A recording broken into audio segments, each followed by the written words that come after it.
Vasudevendra Yogindram Natva Jnana Pradam Gurum Mumukshunam Hitarthaya Tattva Bodho Bhediyate.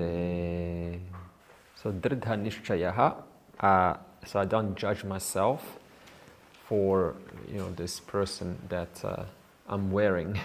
I don't judge my clothes. I don't judge my my suit, my tie, all of these things that we come with. I don't judge it. This is an order. It's been given, and there is a level of responsibility to accept it. That's how it is. And now make the best use of your instrument. Make the best use of your instrument according to your talents, according to your abilities, according to your strengths. No more or less needs to be done than this. This is what we call a simple life, doing what needs to be done according to your unique talents, unique abilities, unique capabilities. And this is all that Lord Krishna is asking Arjuna, really, that is asking all of us what is to be done. So living in the light of knowledge also. And then now Jivanmukta, so this Jivanmukta, what does Jivanmukta mean? See, it means liberated while living. So now what is this liberation? When we say moksha, moksha has two terms, and the first term, definition of moksha, is freedom from what I am not, right? Freedom from all of the things that I am not. Freedom from shame, freedom from guilt, freedom from embarrassment, freedom from all of your things that you think you've done wrong, freedom from all the things you think you've done good, freedom from how smart you are, how not smart you are, freedom from all of these ideas from who you think you are. So when I said to you, hey, you are, I walk away. You are, walk away. Whatever comes after that, all of the narratives, freedom from all of that. Okay? So does this now mean it's supposed to stop? Does this mean those narratives are supposed to stop? No. Okay, this is the person is there. The person has his own, person is a product of many causes. So the person will continue to have these voices going on.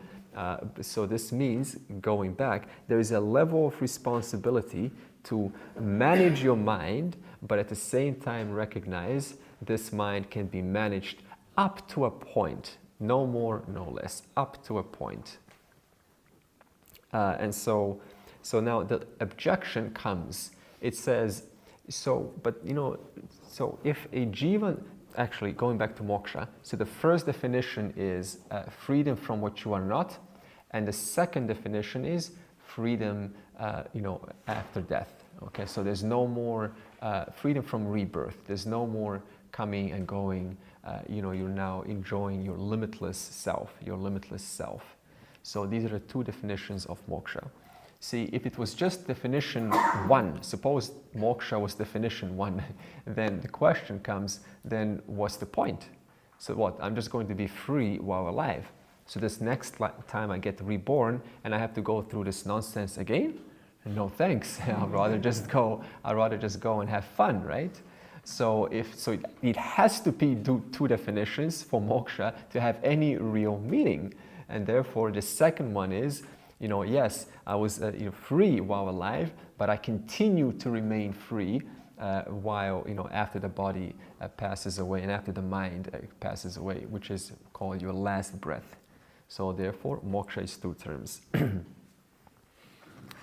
And see, now objection comes up, and it says, so if Jivanmukta is liberated while living, does that not mean that living is just problems? So the problems continue. Yeah, problems continue, of course. So that's no issue there. The problems continue.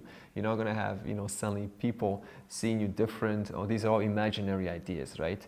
how things change, things work out, things are suddenly, they were not okay, and now they're okay, and this is all imaginary notions.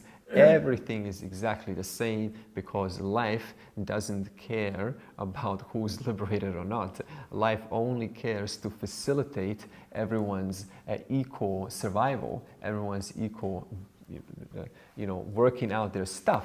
So life doesn't judge and say, there's a great example that says, if a mosquito is thirsty and it wants to bite, it will bite a saint as much as a sinner.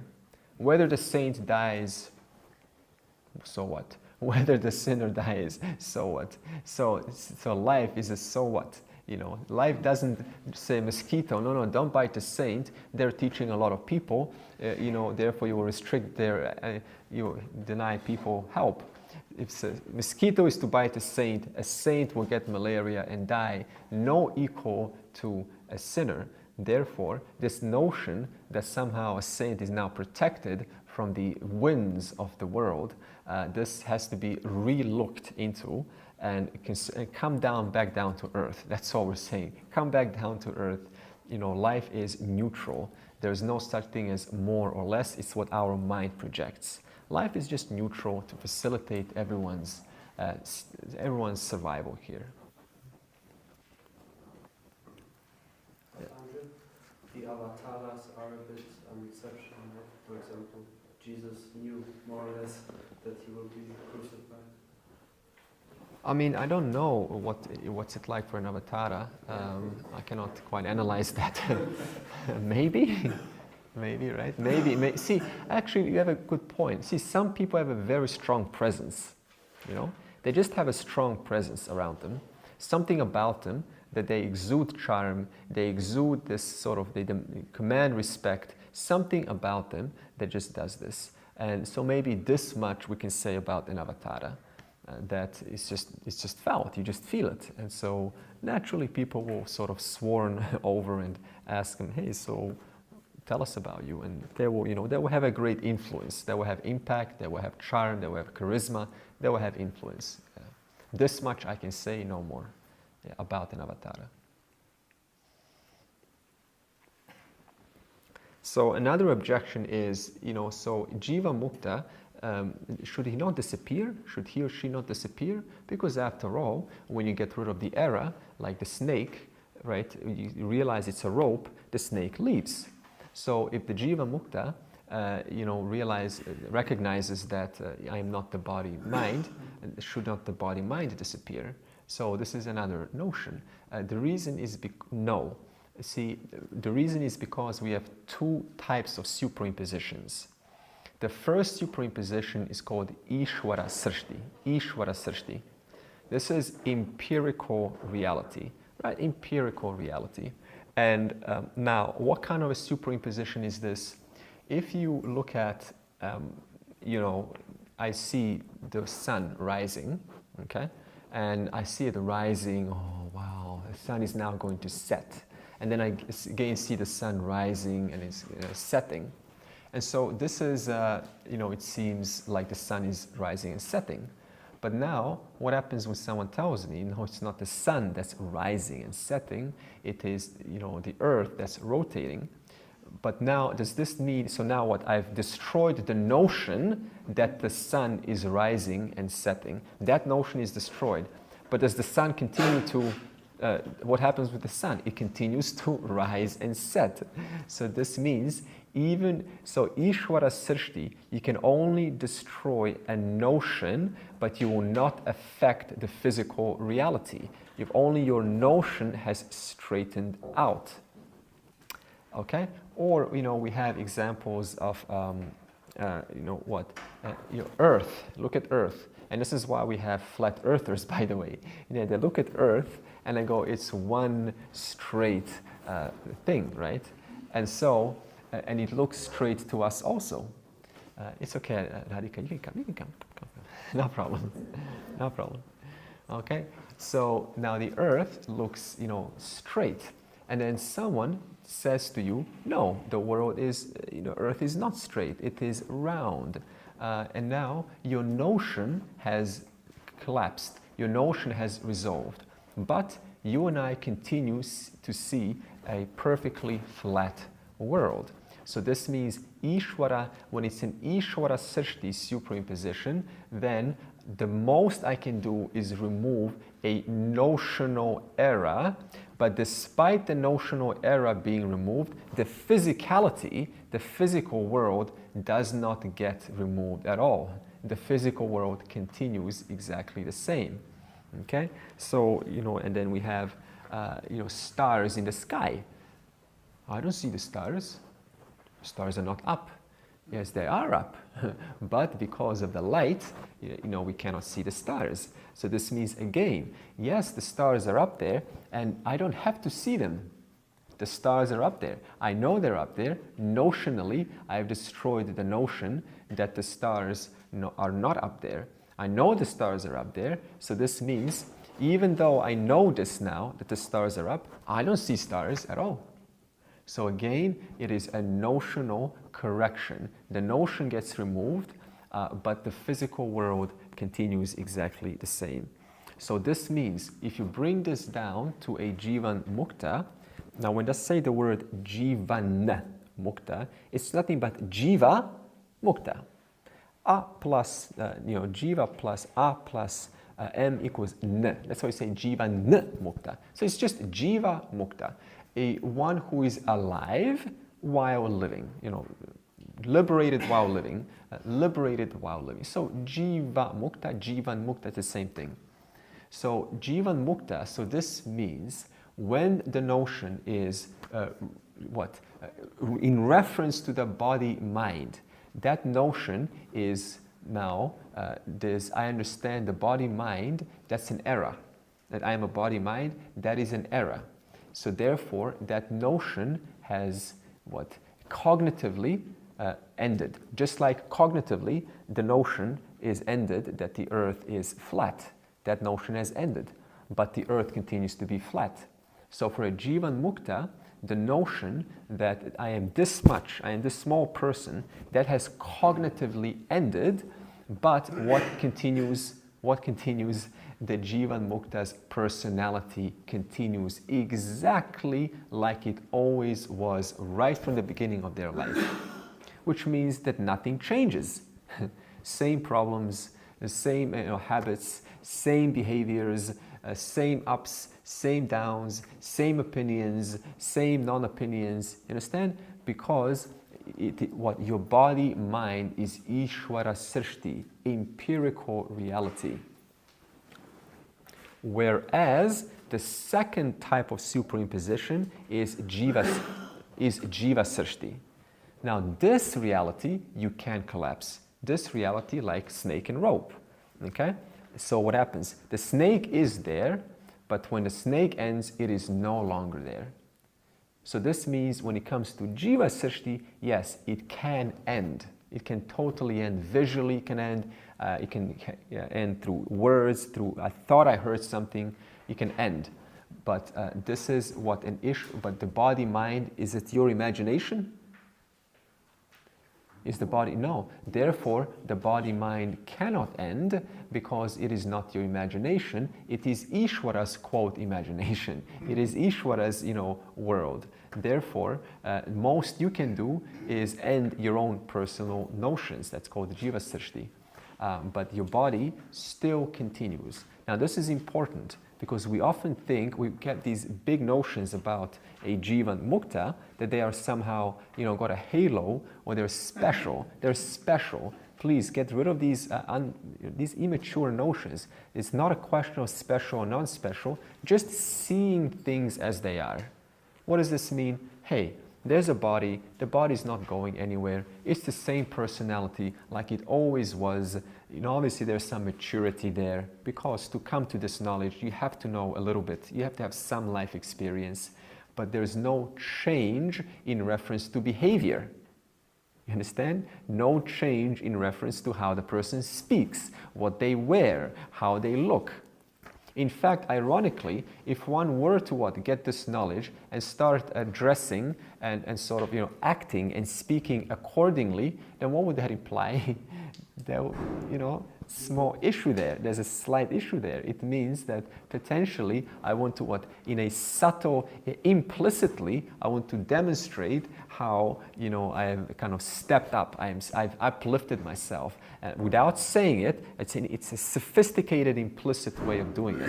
We're very smart as adults. So again, see, the thing is, everything, the more normal the person is, the more down to earth they are, the more things are most likely as they should be, right? The moment you come up off the ground, then the notions start to come in and they convolute the whole understanding.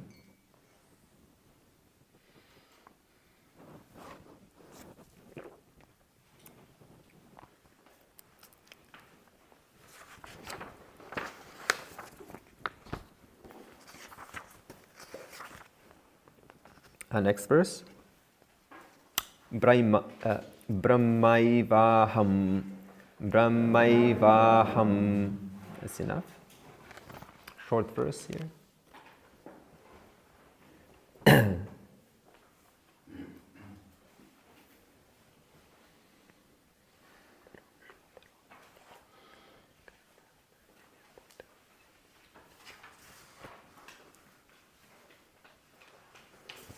Yeah, so it's still in reference to the wise person. We're still on the wise person.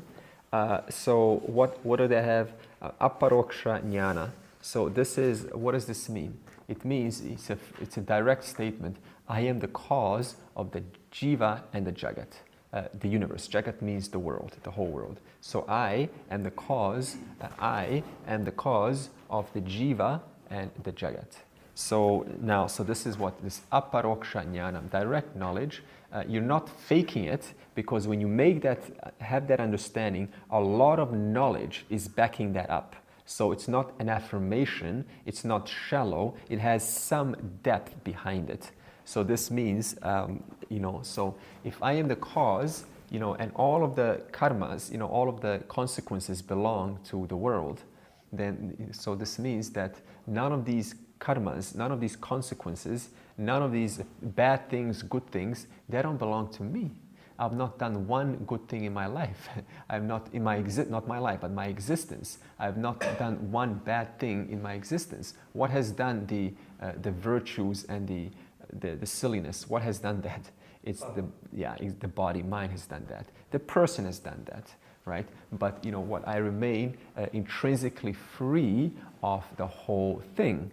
So therefore, so what Jivanmukta, now we have to bring, how is this person, how is it that they are free? What's the logic when we say a Jivanmukta is free and there's no more rebirth? What's the specific logic? How do we explain that? How do we justify that there is no more rebirth? And therefore, let's talk about the three karmas. Karmani kati vidhani. Karmani kati vidhani. Santiti chet. Santiti chet. Agami Sancita. Agami Sancita. Prarabdha bhedena. Prarabdha bhedena.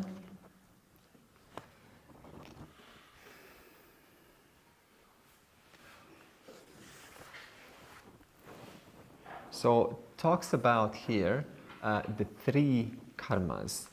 Now remember, this word karma can mean two things, right? It can mean an action, and it can also mean a result of action. So karma and karma phala. So this is an action, this is a karma, and now what is this karma doing? It produced a karma. Now what's the second karma? It produced a result. It produced, so karma, action has produced a karma. The action has produced a result, a karma phala. So this word result is karma phala. Phala just means fruit. So it's produced a result, a fruit. So now these karmas, you see, what does karma do? Karma is what holds us down. It's what binds us to samsara. Now how is this so? Because see, when you get a result of action, then what happens? I stand to gain. If you do something, then what I want to be there to experience the consequences. I want to enjoy what I've done yesterday. So if you build a house, you want to be there tomorrow to sleep in your house. So this means I stand to gain the benefits of my actions. I stand to continue to live, to experience the joys of my past actions. Therefore, karma produces a desire to keep living so that I can continue enjoying my previous hard work. I want my money back, man. So in other words, I want to live so that I can, all of that hard work, come on, I'm not throwing that away. I want to live and enjoy. Live and enjoy. It's simple. So now, how do you enjoy? Can you enjoy without a body? No, you need a body to enjoy. Now, obviously, your body doesn't last long enough. So obviously, a new body needs to get created to continue the unfinished business that you haven't enjoyed because the body just withered away. It just died away. So now, when you get a new body, what happens? You're still blessed by free will. So in order to now continue enjoying our yesterday's actions, we continue doing, right? You continue doing. For every action, you get a consequence, but in every consequence, you want to participate in that consequence. And what is participation? It is karma. It is more action. And every action produces more results that are to be experienced again tomorrow. So in other words, it's got this constant cycle of do, and then experience that. And in my experiencing, I do more, I participate in that result. And in that participation, I create more action. And those actions create more consequences, which will be there tomorrow. So it's like a nice, it's like a circle. Now, see, when it comes to an animal, see, we human beings we can produce and we can also exhaust. Now, when I say the word exhaust, it just means to, suppose you have a chocolate here and, you have a desire to eat this chocolate. Once you eat the chocolate, it means you have what? You have exercised your free will to select a chocolate versus water. You can select that because you got free will. I can select the chocolate or I can select water. So this free will now allows you to what? Number one, choose, but also I can take this chocolate and I can throw it at someone and I can hurt them. So now when you hurt someone, right, with your actions, then that's what's called, you generated papam.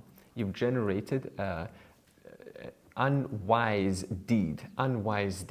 And this unwise deed will have to come back to you. Tomorrow I'll come here in the downstairs and they will come up to me and they will express their anger. And now I have to feel that in my body, how they were angry from where? From yesterday that I've thrown a chocolate at them. So this means, now same thing if I take this chocolate and I give it to you, and this is an act of goodwill. And then you say, oh, thank you. And then I also, how do I feel when you appreciate the chocolate? I also feel good. So this means my choice had the power to produce a papam, an unwise, not feeling good consequence, and also a feeling good consequence, a papam and a punyam. Okay? Papa is what is a wise action that produces a feeling good, and I hope I said papa. Punyam. So punyam is a wise action that produces a feeling good, and a papam is an unwise action. Whether it's a mistake, whether it's deliberate or undeliberate, either way, it's papam that produces a guilt or some form of shame because it's not wise. Now, when it comes to animals, then they can only what we call exhausting. So they cannot create a new action. They're like a program. So the dog would just go and bury its bone. It would just go and fight with its neighboring brothers and sisters, but it doesn't incur any papam. It only exhausts papam. So this means, why are animals? What's the difference between a human being and an animal? A human being can generate and also exhaust. An animal can only exhaust. In fact, the only reason why animals get born is there's so much papam that it's just, create an animal and let it go through its business. You have a little kangaroo goes on a roadkill, and it sounds like a cruel thing. Now, that's not the point. But the point is, animals are born why? Because they are helplessly just going through, their experience, and they're exhausting all of this papam. And then later on, they can come back as a jiva, as a human being. Now, to understand this, how do you go from animal to human being? So we have to now investigate the three karmas. And what are they? We have Sancita. Sancita.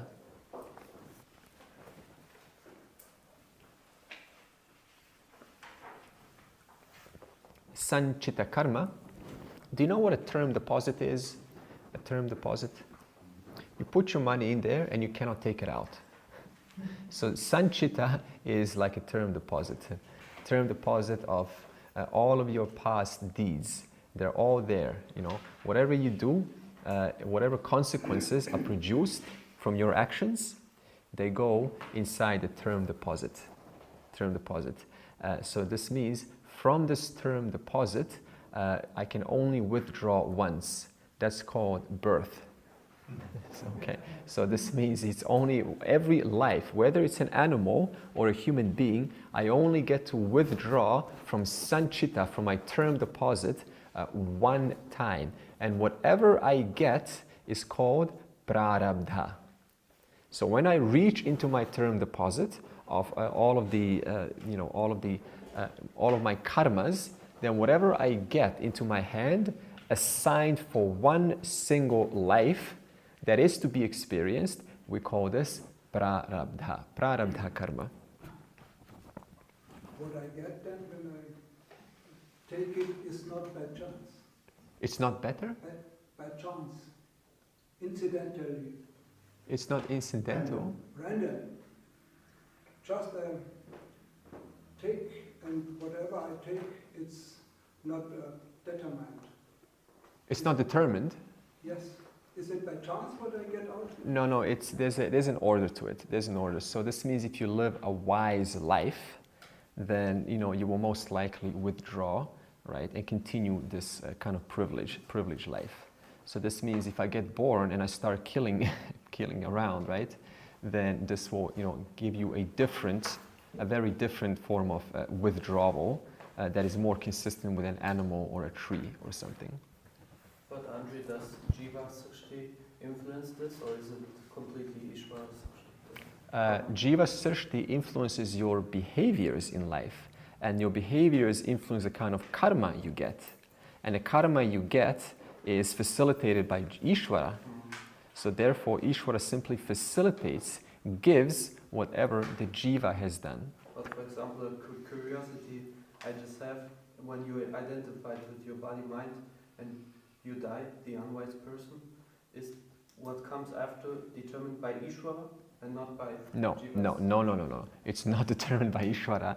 Thank God it's not. Otherwise, Ishvara now has what? Raga Dvesha. Now they can decide what this person deserves to go to, whatever. You decide. You understand? You are a total decision maker of the life. You decide on the basis of what life you've lived in this life. You're the one that decides. There's a story given by, actually it's probably an inappropriate story, but your actions in this life will determine what kind of a life you live in the next, whether it's a privileged family, whether it's born in an environment where there's no clean water, and then you have to experience the pangs of having dirty water. That is also consistent with the kind of life you live now. But it's not the fantasies that the Jiva had. It's more like the actions that you put up. Exactly. So it's not a doing of Ishvara, it is your own doing. So your own doing has created this new body. Just like the body we're having now is a doing of the previous actions we've had in the previous, previous incarnation. Okay? So this life is the most important for the next life, or is it? Yeah, exactly. So it's this life that really counts the next life. You understand? So it's not like random. Okay, now I'm going to human being. Next life I'm a bird. Okay. So there's remember, this is an order. There's no randomness here. It's an order. And who determines the order? You determine. Your actions determine. Grace is earned. Sorry? That's why they say grace is earned. Grace is earned. This is it. It's earned. It's earned. It's earned through your own humility, through your own actions. Okay. Two questions. What about the animals? They have only papa? They only exhaust. They only get rid of their papa. Yeah, but sometimes you have a dog or something, when he comes up for, you have stories that there's a family and there are two kids and they're in danger and the dog helps the kids. Yeah. How is that? Yeah. So good. Excellent. So to be born a dog, see, this means that you didn't have enough privileges to be born a human. Because to be born a human, it's a lot better than to be born a dog. So to be born a dog, that means the majority of the pool from Sancita was papam. This has to be understood. To be born an animal, the majority of the term deposit from which I withdrew was papam, number one. But now, this jiva, because a dog is a jiva also, see, it's not like just papam is withdrawn, it's also some punyam withdrawn. Okay, so this means now, what's the difference between a dog who's born in the slum and a dog who is in a rich family? So now this is also what the dog in a rich family has more punyam than the dog in a slum. Okay. Depends on what kind of dog. And what kind of dog also, right? And I have another question. How about if you, your thoughts are, I want to be rich, I want to be a lot of money, and then your actions, you're gonna gain that money by doing good actions. Because you can. How is that? Yeah, good. So the question is, you have a thought, an intention, and then you take actions that are consistent with that intention. So see, you could equally have an intention, I want to make money, but now your actions really determine whether you generate punyam or papam. I can make money selling some illegal stuff, or I can make money contributing. So this means what follows your thought is your path, whether you gain more punyam or more papam. Now this can even turn, see, this is so deep, I tell you. Look at this. There was once a policeman in India who couldn't help it. He had to bribe this, otherwise he would lose his job. This is how it is. You know, if you don't bribe, you're out. And he needed to support his family. So now bribing is technically producing papam. You understand? Because it's an unwise action. Sorry, what is bribing? Bribing is, how do you explain bribing? Corruption. Corruption, maybe doing something fishy. I don't know how he went, but just bribing something fishy. And this was an honest man. He wants to help his family, but on the other hand, if he doesn't bribe, then he's out. So what does he do? And so he bribed, but 50% of the money he donated to the poor. So this means intelligent. You see, this is not about, be good, be bad. This is nothing, you have to think smart, because the world today almost forces one to engage in papam, if you think about it. It almost forces. So you have to offload that by doing what we call prayashchita. That means doing some actions that are in the name of good. If you don't know that you're doing not good, like in you're a soldier and you think, okay, I'm fighting for the good, but later on, it's Got it. The most important part is, what was the intention from which you fought? So if the intention from which I thought was to protect my country, never mind the fact that I later on found out I was corrupt, I did my duty. I protected my country. So on that part, the soldier gains what? Punyam, even if they kill people. Because they were doing their part. They were protecting their country. You would think now Arjuna and you got the Pandavas and Kauravas, they have got families. I'm going to kill people with families. And how they're going to be widows. They're not going to have, their children are going to have just a mother. There's no father. What kind of a society would this have later on? So then what did Krishna say to Arjuna? Yes, this is initially what it seems like, but your vision doing this is much bigger than what you think of killing these people. The long-term consequences are much bigger than you can understand. So in that same way, never mind if if this person is corrupt or not. I don't know that. I am just doing my duty unknowingly. So therefore, on my part, it is punyam, right? But if later on I discover the whole thing was corrupt and I was lied to, then yes, you will experience what? The emotion consistent with discovering that. So this means it is still some papam on my side. And where does this papam come from? That's called your destiny. So it had to be exhausted also. You understand? Because someone else was not in that situation, I was in that situation. So this means even if I discover later on that someone fooled me, I suffer because now I feel guilty. I may feel guilty for the rest of my life. Now you think that's accidental? No. Everything is a perfect order in this universe. So this means on one part I gained punyam, but on the other part now I have to exhaust my papam. And this is, because I was in that situation. I was lied to and I killed people, and there were honest people who I killed. And so I have to now exhaust all of this suffering. And you think that's accidental? No. That has an order also. We may not understand, but there is an order behind it too. Could anyone translate the word exhaustion? Spend. Living. By doing it, you spend it by living it. Yeah. So you spend it, you diffuse it, you get rid of it by doing it. You understand? And how about the animal, please? You say the animal is exhausting papa. Yeah. So in other words, the animal is spending all of the consequences, all of the sufferings acquired in the previous life. So all of the negative stuff, right, all of the bad stuff done in the previous life, it has to be lived out. You have to go through the pain of going through that. I've done this and this and this. Now I have to go through the pain of experiencing that.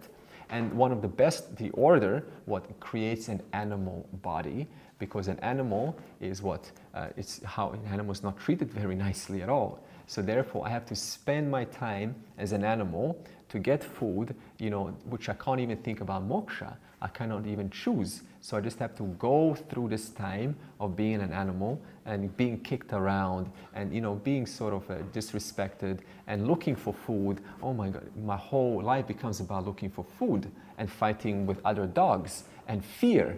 So this is all papam. And then as an animal, when I die, that portion of papam has been spent. Understand? So this means I now lived out a life as a jiva and I spend that portion, and now the individual can continue as a human being, the jiva. How is it with plants? Are they also in that cycle? Exactly. So they say that the plant has most, believe it or not, plant is born out of most papam. Okay? Animal is born out of less papam, and human being is born out of least papam. So as a plant, you're restricted to just being in one single place, one place. All you can do is just sun, You're in one place, people can cut you off, they can eat you. So as a plant, that is most papam. Animal, a lesser papam. Human being, even lesser papam. It's also dangerous we take this all too subjective. No? It's just... Yeah, just it's an order. It's an order. Law and, it's so easy to put value on it, and get sentimental about these things. Yeah. It's intriguing. It's a very tricky subject. It's a very touchy topic. Otherwise, a whole country in Africa, the whole populations are born in Yes, yes, yes. Natural disastrous situations Yeah, or yeah. in war situations. It's a very deep topic. Hard. And even if you get born we in, don't know not so much not about this topic, no? Also. and even if you get born in a city, even then, you're born in one culture, but now it's, so it's collective karma. We call it collective karma, where we all have to share a war in a country. We all have to share a war in a country. We all have to share COVID. This is global karma.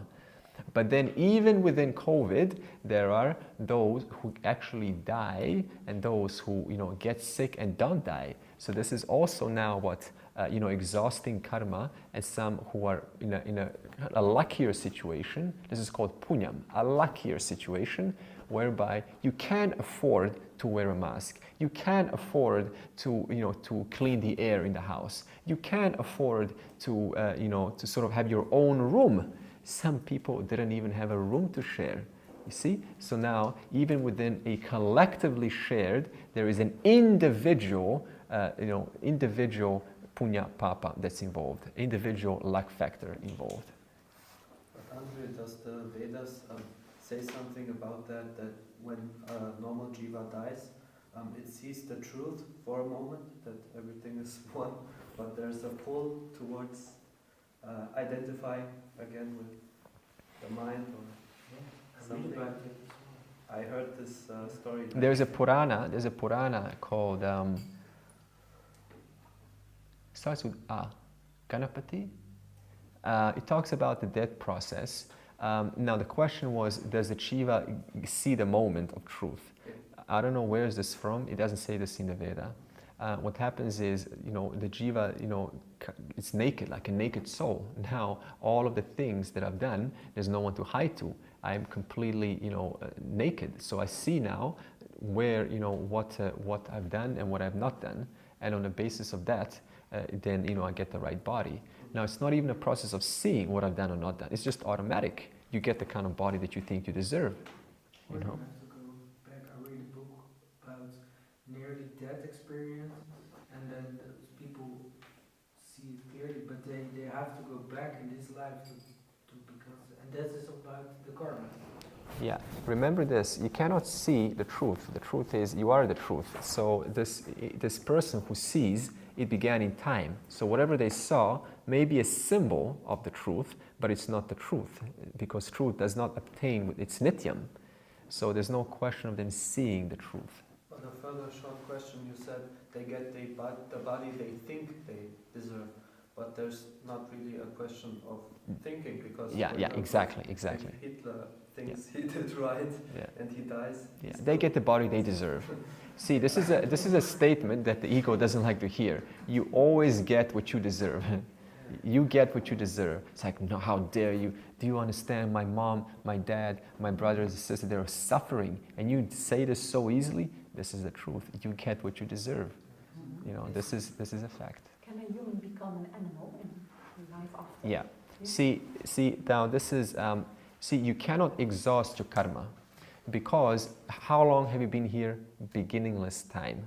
So now, even if you work out your human stuff, and so what does this mean? If I was already a bird, if I was already all sorts of different jivas before, even if I exhaust my human life now, this means I'm still yet to exhaust my bird, because I have a desire to fly, I have a desire. Suppose you have a desire to fly or something. So this means, you still have to exhaust the karma of flying, which was started cycles and cycles of creation ago.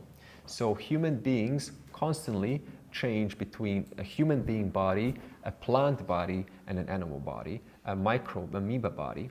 In fact, you and I were animals, when this world evolved. There was, the evolution, slowly, and now we have gained this physical body finally. So, when you die and you have the desire to fly, you can. Yeah, not a desire. It's not like you could desire, and then die, and then suddenly you get into a bird. It's just that you will already see a bird. You have to ask, what kind of a punya papa mixture is required to have a bird? Because the kind of body you get is always a product of punya papa mixture. How much punya, how much papa. So this is called your prarabdha, the kind of the deposit. What have I taken out of my term deposit? So this means now, this means you were already, every single possible creature imaginable. In this life, you just happen to be what? A human being. Why are you a human being in this life, not an animal? Because it implies whatever was done in a previous life, there's two options. Either there was an animal who exhausted its papam, or a human being who's now carrying on this life right now. Now, look at this. Can we prove any of this? No.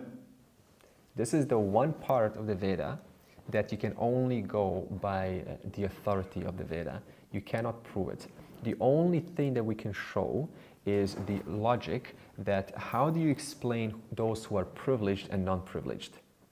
How do you explain a kid who is highly privileged, born in a fantastic family, and those who are born in an alcoholic family? The only explanation is it is on the basis of something that happened before. And this before we call Sancita. So this means whatever was in my term deposit, I've taken out of that, and this is what I get. Now, why did I get what I got? Because the same doer, the enjoyer who's now, was the doer back then. So the enjoyer here, the person now, is the doer back then at some other life. Otherwise, if you don't put karma, then what happens? Then only what? One option. God is sadistic. He assigns. This one will suffer, this one will enjoy, this one will gain moksha, this one will not. That's the only other option. Now, how can I trust this kind of creator? I think it's random, and it's like with the chaos theory that scientists use. That's where they get this idea from. It's random. It's a chaos without the karma. Yeah, exactly. It's random. It's like, but we don't experience anything random in our life. There's a perfect 1-to-1 ratio between the doer's action and the kind of results that come. Do you ever receive any kind of results that you have no clue? You say, I don't deserve this. Well, actually you do, don't you? Like I say, I don't deserve this because we don't remember. You understand? So if someone's suffering, believe it or not, if they're going through a hard time in this life, believe it or not, it's not like, it's not like, oh, poor person. There is a factor of this is how it is, because you're experiencing the consequences of some moments, some life of things which you don't remember, the kind of actions you've done. Understand? So by definition, no one's suffering is unjustified. All suffering is justified on the basis of what kind of actions you have done before. So now let me move on. So what do we have? Sancita, term deposit. Now if you change your name, are you relieved of all of your historical records? No. So this means you can change your name, your body, everything, all you want. It doesn't relieve you of your history, of your track record. So this is Sancita. Even if we change, we're still receiving the same, whoever that person other was, we're receiving their stuff right now. Prarabdha is reaching into the Sancita, taking out a portion, and this portion is lived and it's experienced how? As it will give you experiences. It will fashion your body, it will fashion your mind, it will fashion how you are, the kind of person, strong, small, big, music, good at music, good at certain skills. All of this, your entire personality, right now, all of your strengths and weaknesses are a combination of the kind of withdrawal that has been taken out, and this withdrawal is called Prarabdha. Okay, Prarabdha, and it has to be experienced, and it will give you a mixture of joys and sufferings in this life. And then we have Agami. What is Agami karma? Well, when I withdraw, obviously I'm going to experience, but in my experiencing, what am I going to do? I'm going to apply new actions, and therefore those new actions will now produce new consequences. And when will those consequences spill back into Sancita? Understand? So I take out of Sancita, I experience. In my experiencing, obviously you're applying more actions. Those actions are producing more consequences, and where are those consequences flowing back into? Back into your term deposit. Therefore, next life, whatever I withdraw from my term deposit is consistent with the kind of actions I've done in this life. So it's a cycle. But the Gita also says when we get on this way of knowledge, even if we don't get this life, but we are on this path and we make sincere efforts, you stay on the path. You will stay on this because you will generate what we call impressions. This is why in your next life you have two kids, two twins. One twin is innocently attracted to music, one is innocently attracted to Gita chanting. Where did that come from? That's a strong impression that you developed in this life.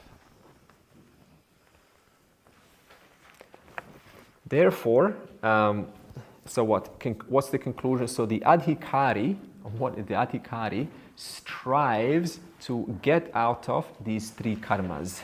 The person, the adhikari wants to get out. Why? Because of this cycle. Now, what is this discovery? When you discover who you are, what happens now? Your Sancita and your Agami and your Prarabdha, they're instantly disowned. Instantly disowned because they're not mine. They belong to the person called Andre. They do not belong to me. So now how are they disowned? So what does it mean to disown? So what does this mean? The only thing that will relieve you from karma is what? The understanding that whoever did these actions, or whoever acquired this punya papam, right, was not me. That's the only thing that will relieve you from karma, therefore birth and death. You cannot exhaust it because it's infinite. You cannot do anything about it because any action will only put more into your bank deposit. Even good actions will just produce a better body. It's still rebirth. So now, let's see, next page, we don't need to read. What about, now it says, next page, it starts with Jnanotpatti Anantaram. Jnanotpatti Anantaram. Jnanotpatti Anantaram. So what does this mean? So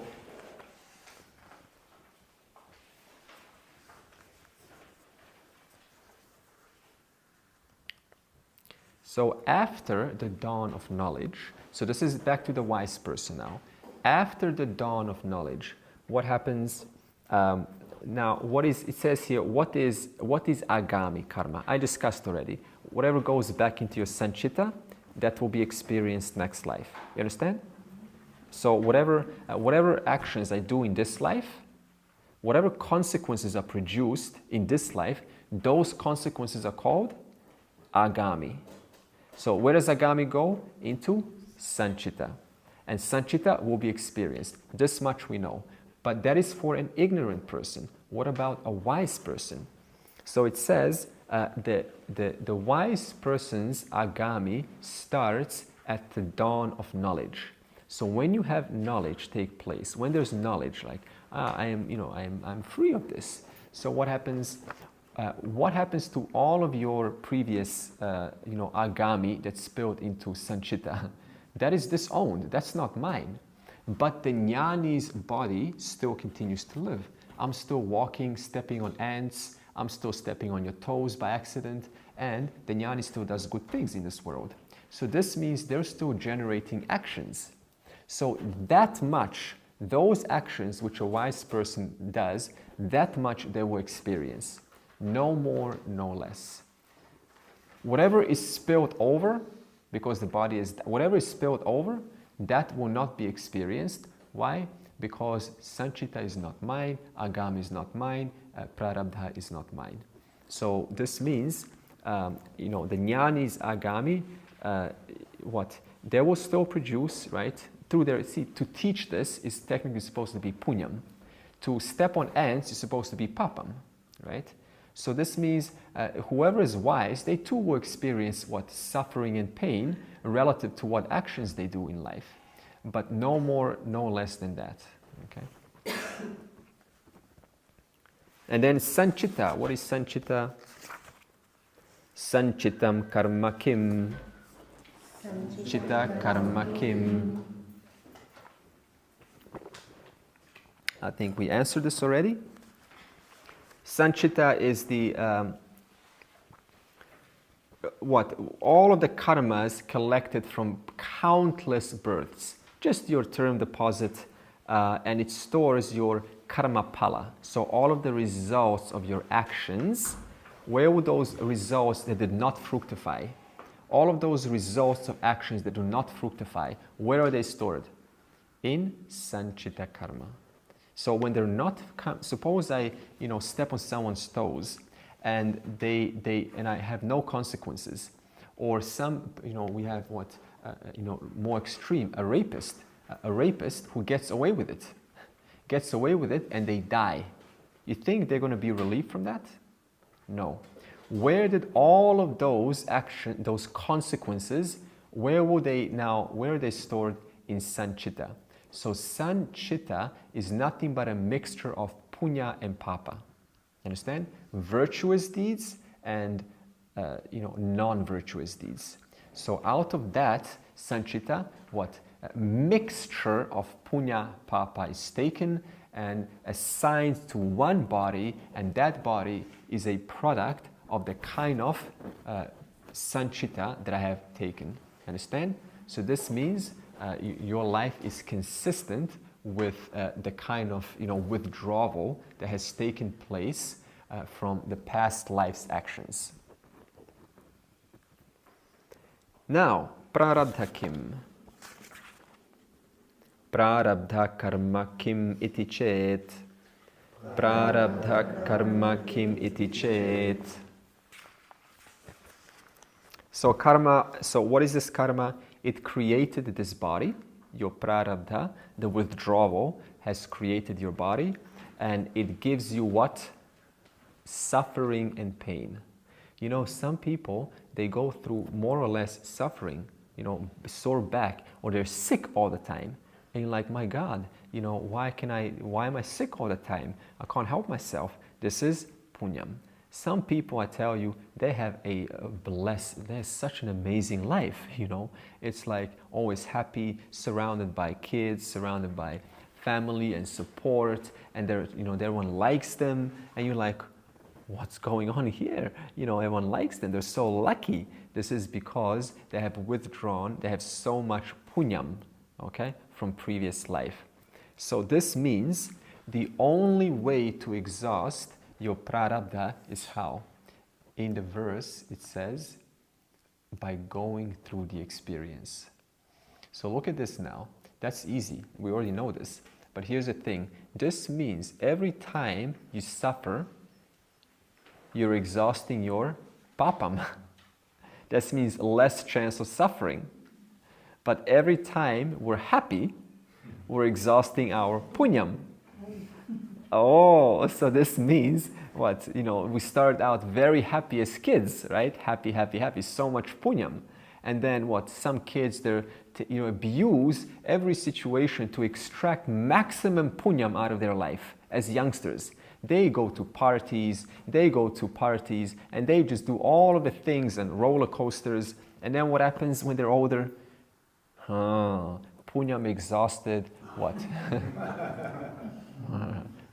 So look at this order. So this means, this is why they say in like Tao Te Ching, living in harmony, living not abusing, never going to the extreme. Otherwise, we exhaust all of this chance for happiness later on in life.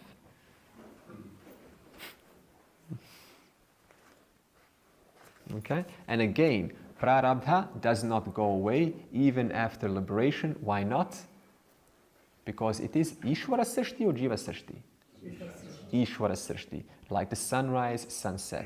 This is why the wise person will continue to receive pain and all the goodness in life, just like anyone else, because awareness has no control. It's not like awareness is going to stop. It is Ishvara's creation, and therefore one's life continues. Now, okay, good, we're on time. So what happens now to what happens to karma of a realized person? Where does it go? Next verse. Sancittam karma, Sancittam karma, Brahmaivaham iti, Brahmaivaham iti. Okay.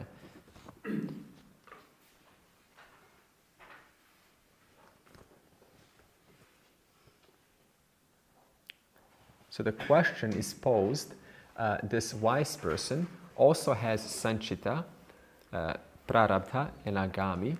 And what happens to this Sancita? It is Nishchaya, so what? So by clear knowledge, it is instantly disowned. So there's no more owner of all of this term deposit, because the term deposit is what? Ishvara Srishti, it is not Atman. Atman is just the illumining factor which has illuminated this person going through its ups and downs. So this means Sancita is disowned. In other words, I am who? I am no longer a karta, I am a akarta. I before was a doer, now I am not a doer. Even who's teaching now? I am not teaching, Andre is teaching. So in other words, what? I am not the doer is Ishvara Srishti. This is God's order that is working right now. Okay? And then what happens to Agami? Jnani's Agami. Agami karma api. Agami karma api. So as we said, jnanis, punya papam, right, the sufferings and the pleasures of life, they continue like for anyone else. However, the actions that are performed after moksha, whatever actions are performed after moksha, they are basically just actions that are going back into Sancita. But nobody is going to own that Sancita, so therefore the jnani is relieved of whatever. They cannot even get a body even if they do good stuff anymore. So this means they can now go and help people, they can go and teach, they can go and do all of the good things in the world. They can no longer receive a body, so therefore the benefit is not going to the jnani, the benefit is going where? Or it's not going anywhere. It's just disowned. There's no owner to claim it anymore. And therefore it says Nalini Dalagata Jalavat, his or her actions are like a water that comes onto a lotus leaf. You know what happens? It just slips away. So his or her actions, they do not get absorbed, they just slide off what? Teflon. It's called awareness. They slide off Teflon. Like Teflon, they slide off. Because awareness is free, it's attributeless, and therefore self, the nature of self being awareness, nothing really sticks onto me. So they just slide off like water on a lotus leaf. And now next page. Kincha ye jnaninam. Kincha ye jnaninam.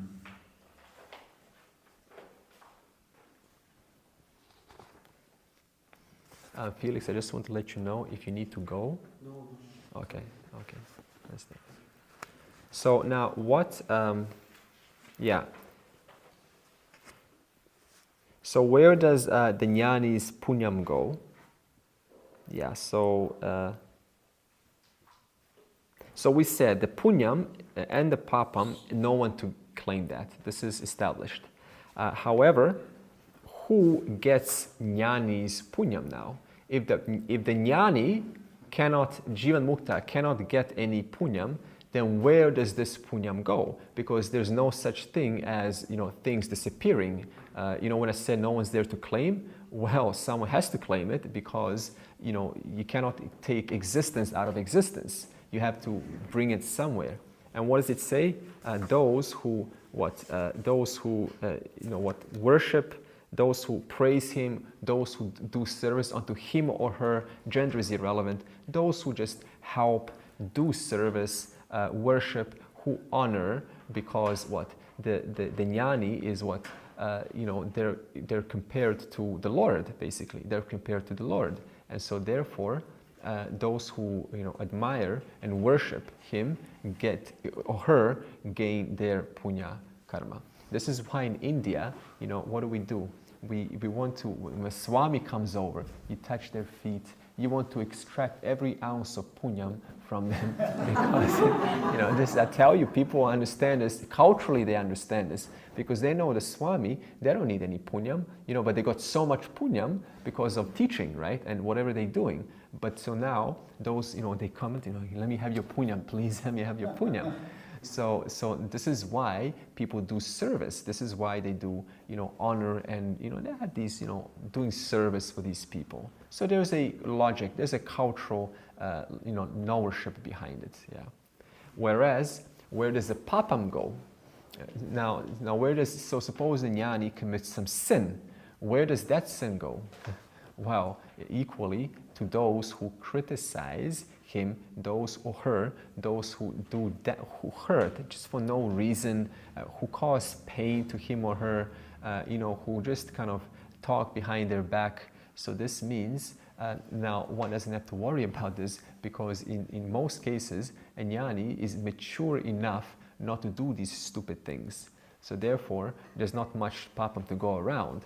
But in terms of punyam, this is that's obviously there because they say what teaching this is knowledge is supposed to be the highest punyam ever. Why? Because you're teaching someone, you're letting them discover their limitlessness. Everything else you're showing people how to gain a little bit. Whereas when we talk about this knowledge, we're showing we're showing each other how to gain limitlessness. Therefore, by definition, it's supposed to have the highest punyam. But this highest punyam, cannot go anywhere. And who does it go to? Those who just sort of, uphold the tradition and help these teachers and help this tradition to prosper. Who protect it? Simple like that. Who protect it?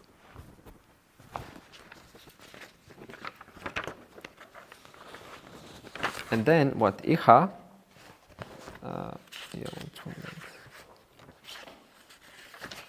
Okay, next verse. Tatha chatmavit samsaram. Tatha chatmavit samsaram.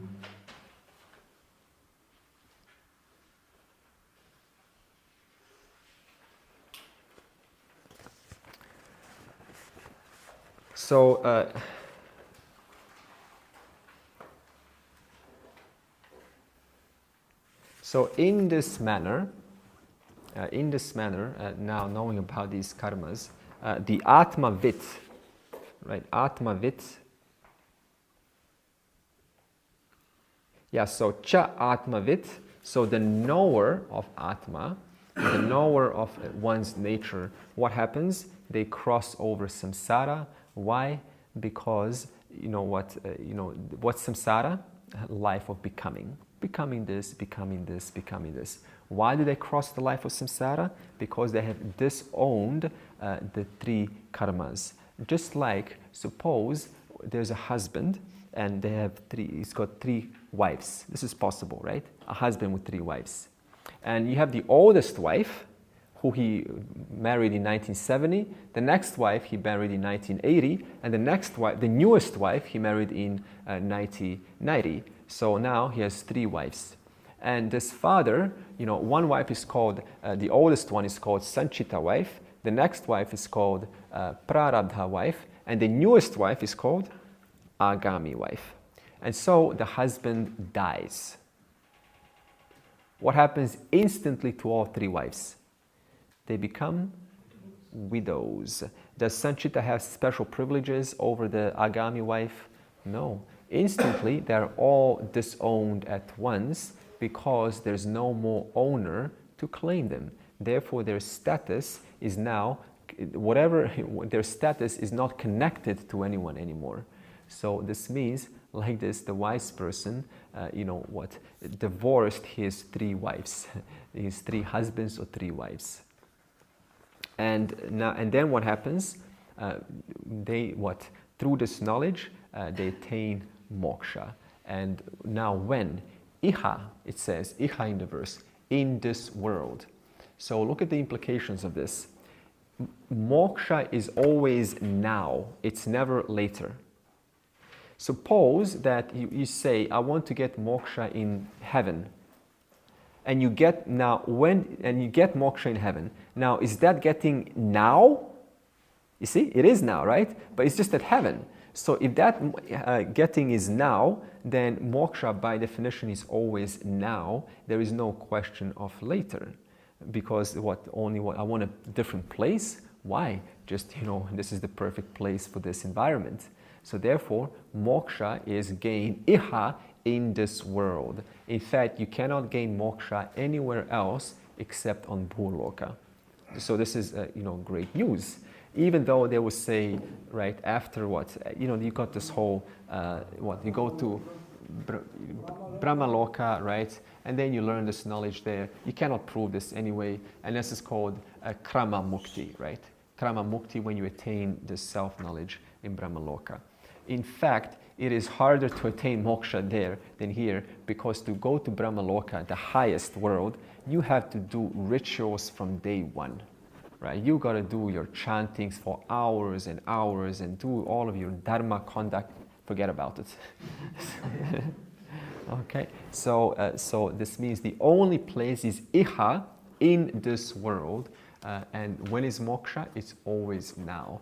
Even if you go to Brahmaloka, you're going to gain that now. So it's always a now. And therefore, good, we just finished. Therefore, what happens when a Jivanmukta dies? So, Tanum, Kashi, see, they're going to say Kashi here. Okay, so what is Kashi? See, there's a place in Benares, right, Benares, Kashi in India, where it's considered holy. Just like a Ganga, there's many holy places. You've got holy places all over the place. Doesn't matter just in India. And it's considered that if you go there, your papams fall away. Okay, so this is a belief. You have beliefs. This is why it's in a context of a belief. Some people believe that you can do bad deeds and just go to some Ganga, go to Kashi, and just spend some time there, and all of your deeds suddenly walk away. You go back to your country, and your criminal record is magically raised. This is a belief. It's like the Catholic Church, where you pay it. I tell you, there are beliefs everywhere. We've got Western beliefs, they've got Indian, Eastern beliefs. Now, there's another belief that says what?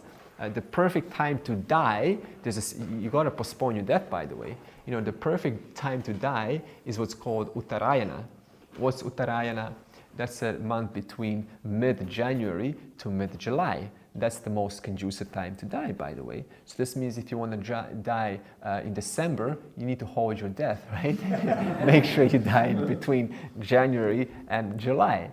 And then it goes even further. They say not only that, but there's a specific time of the month to die, and we call this, what do you call this? What Paksha, something, Sthula Paksha, or what is it called? Shukla Paksha, right? So now when you have the moon, right? When there's no moon in the sky, we call this what? The new moon, right? I just call it no moon. So from the time of no moon to full moon, when it's fully shining, that 15-day period is called Shukla Paksha. So this means the best time to die is Uttarayana, between January and July, when it's Shukla Paksha, when you've got this period of the moon. In fact, Bhishma in Bhagavad Gita was waiting for these 2 periods to die. Now, maybe there's some truth. I don't know, but if I logically analyze it, it's borderline it doesn't make sense. If you got papam, you got papam. There's no escape. No escape when you die. So this is more of a belief. I will just say no more than that. Maybe there's some logic there, but from my rational standpoint, it's just another belief. So maybe in the wait, you have to, when you're dying, but you have to wait, you can absorb all the papa. It feels like quite hard to wait for your death. yeah. At that time, you can always go through all the papa and then you die. And if you're unlucky, also And if make a you're lot of lucky- pop. Yeah, everyone can die. Okay, so now what does the verse want to say? Whether you die as a Jivanmukta, whether you die as in this auspicious time, as we described, or in a dog eater's house. Dog eaters, this is considered the lowest of men, because a dog is your best friend.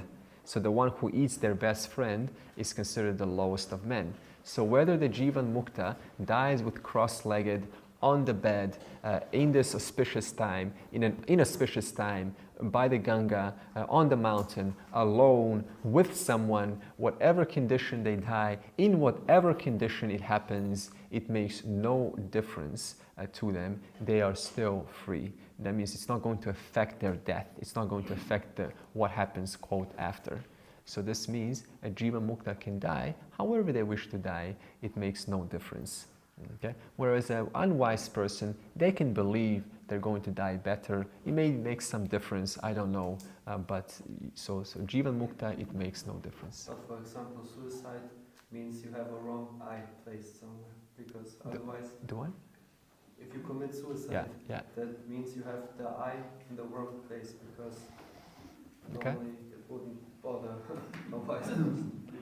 You see, this can get a little tricky, because you can also have a situation where, sometimes suppose you're in such a situation that there's no point living, right? It's such a terrible situation that, I would rather not cause problems to other people. It makes sense to end one's life.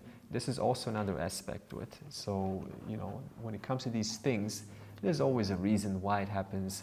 But it doesn't mean that the eye is in the wrong place necessarily. Yeah. Even though you could justify that and say that, hey, if you're free, you just want to help, right? You want to do the best that you can. But life is so complex, I tell you, it presents us with a million different situations that we just cannot put categorically who's committing suicide and who's not committing. Yeah. Okay? So therefore, for a jnani, they die, however, they are free. They are free permanently. And that's what concludes this session, this course. And one thing that I haven't mentioned is devatas. Devatas are held, very easy to understand this, very easy. See, now, if I shake your hand, you're an inventor of something, you invented something, right? And I walk over and I shake your hand. Did your hand invent? Suppose you invent electricity. You invent electricity or whatever, and I just want to congratulate you, right? Like and I walk over, congratulations. Did that hand that I'm shaking, did that hand invent electricity? No. What invented electricity? Yeah. Okay. But in reference to the person, the mind. Okay. The indweller. The indweller who is free, who lives inside this hand. So the only way I can relate to the indweller, to that intelligence which discovered something, is how? Through physical contact. By shaking your hand, I'm shaking the entirety of you. I'm not shaking your physical hand. You understand? So the only way I can acknowledge your intelligence is how? By some physical contact. Okay. So now, like this, Ishvara, being the total cause, the intelligence of this universe, this Ishvara obtains through as different laws and orders, such as the sun. Now, what is the sun? We think this is just what? When you look at the sun, is it just nitrogen, helium, and nitrogen and fusion? It does a lot more than that, I tell you. Not only it gives life, but it also does what? It produces your eyes. If there was no light, there will be no physical eyes. So this means that intelligence not only has created the sun to give life, but by definition, that intelligence is associated with your physical eyes, that which makes seeing possible.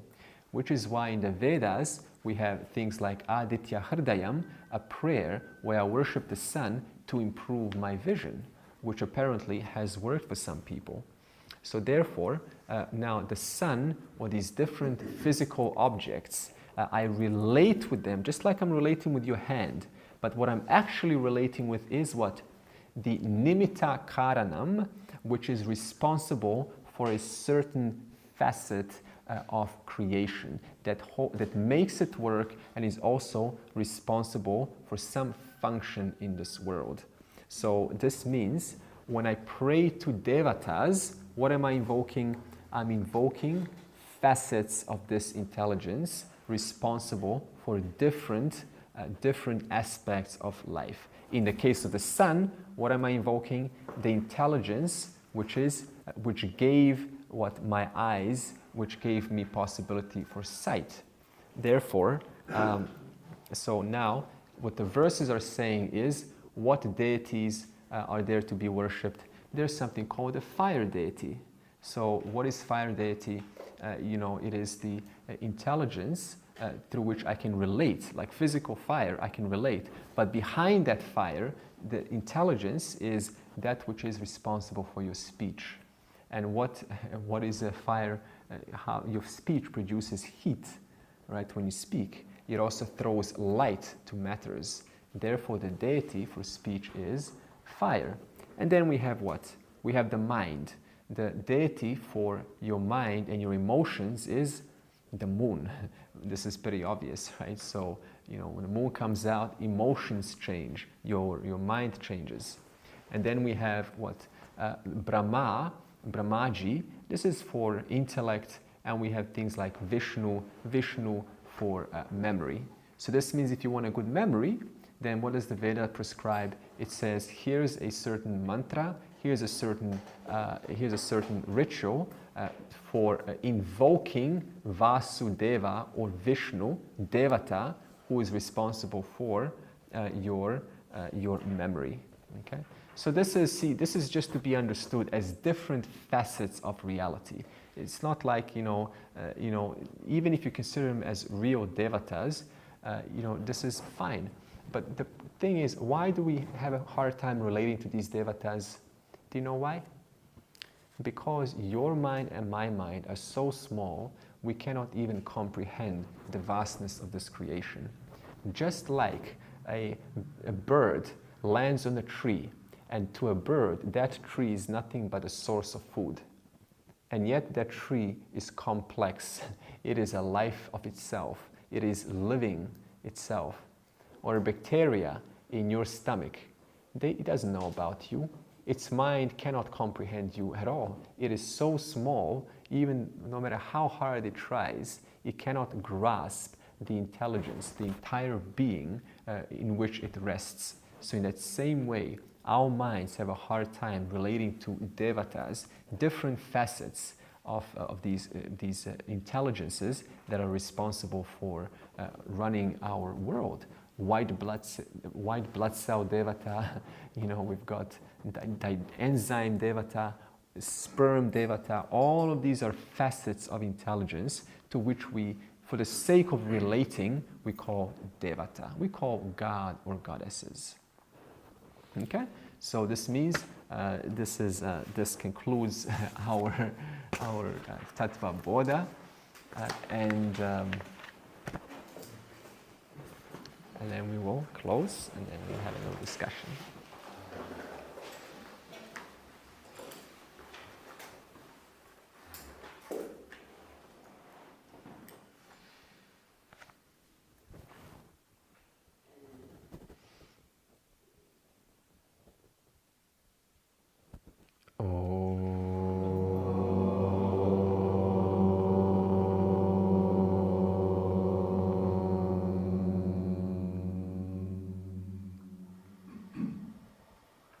Purnamadav Purnamidam Purnat Purnamudachyate Purnasya Purnamadaya Purnam Eva Avashishyate.